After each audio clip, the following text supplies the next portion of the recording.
Trauma na gestante.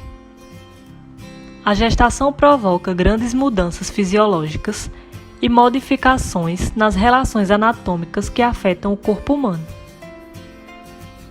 Essas mudanças na estrutura e na função podem influenciar a avaliação da gestante traumatizada, alterando os sinais e sintomas das lesões, a abordagem e as respostas às medidas de reanimação e os resultados dos exames diagnósticos. O médico que atende uma mulher grávida, vítima de trauma, deve lembrar que está atendendo dois doentes, a mãe e o feto.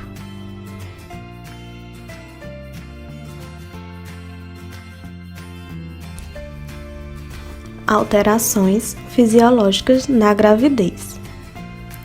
Depois da 10ª semana de gestação, o débito cardíaco aumenta em 1 a 1,5 litro por minuto, como decorrência do aumento do volume plasmático. Na frequência cardíaca, aumenta gradualmente de 10 a 15 batimentos por minuto durante a gravidez. A pressão arterial tem uma queda de 5 a 15 milímetros de mercúrio nas pressões sistólica e diastólica durante o segundo trimestre. No sistema respiratório, na gestação, os níveis de PaCO2 de 35 a 40 milímetros de mercúrio podem refletir a eminência de uma insuficiência respiratória. O consumo de oxigênio está aumentado durante a gravidez. No sistema urinário, a ureia e creatinina caem à metade.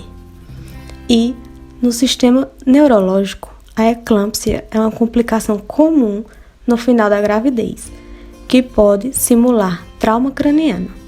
Ela deve ser considerada quando ocorrem convulsões.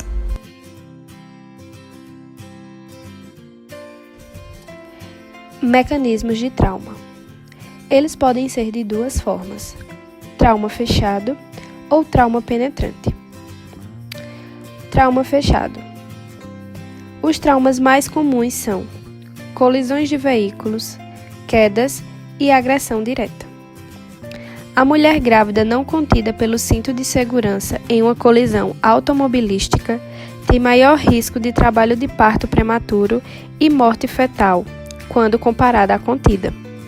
O uso de cinto de segurança de maneira correta reduz a possibilidade de lesão fetal direta ou indireta.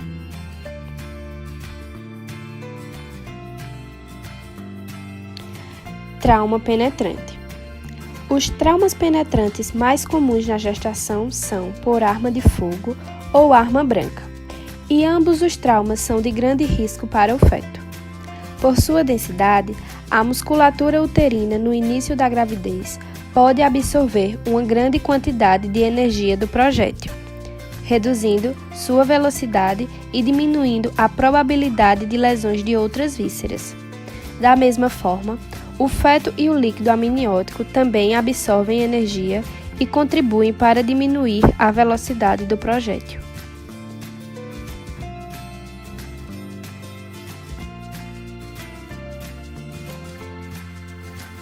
Avaliação primária. Devemos assegurar a permeabilidade da via aérea, assim como uma ventilação adequada.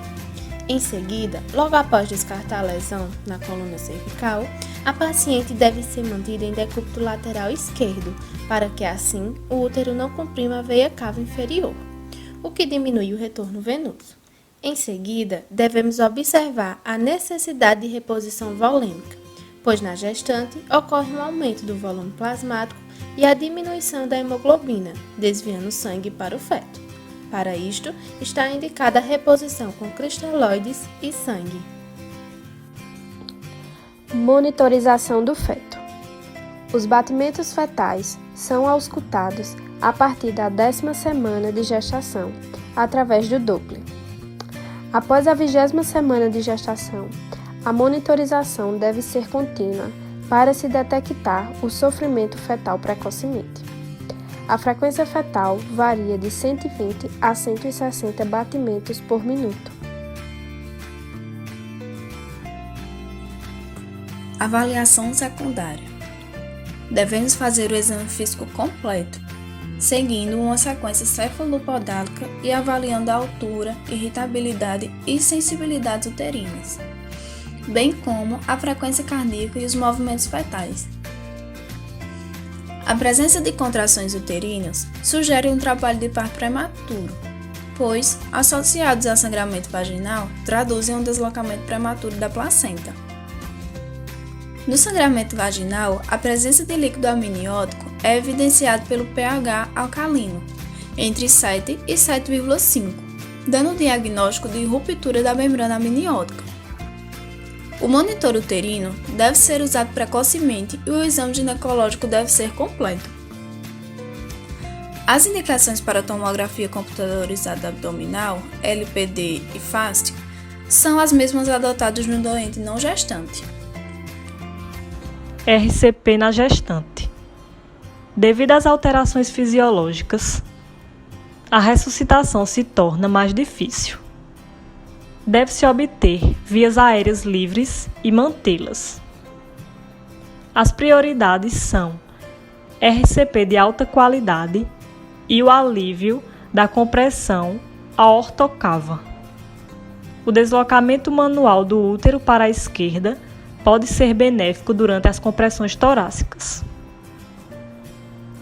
Em situações como trauma materno, sem chance de sobrevivência ou ausência de pulso materno, é realizada a cesariana perimorte, caso o feto tenha 26 semanas ou mais. Deve ser considerada aos 4 minutos após o início da PCR materna. É recomendada laparotomia com incisão vertical e histerectomia, pois auxilia no restabelecimento do pulso e da pressão arterial após o nascimento. As complicações da RCP na gestante são fratura de costela, hemotórax e ruptura de órgãos. Cuidados com o abortamento. Devemos colocar a paciente em posição de choque ao mesmo tempo que conservamos o seu corpo aquecido. Não é permitido que beba água, apenas que molhe os lábios. Deve-se colocar compressas na abertura vaginal para que estanque a hemorragia. Cesariana pós-morte. É indicada diante de um feto inviável e vivo. Quanto menor o tempo entre a parada e a cesariana, maior serão as chances de sobrevida. O diagnóstico deve ser embasado na inversibilidade da parada cardiorrespiratória e manobras de ressuscitação. A cesárea deve ser realizada no mesmo local onde ocorreu o óbito materno.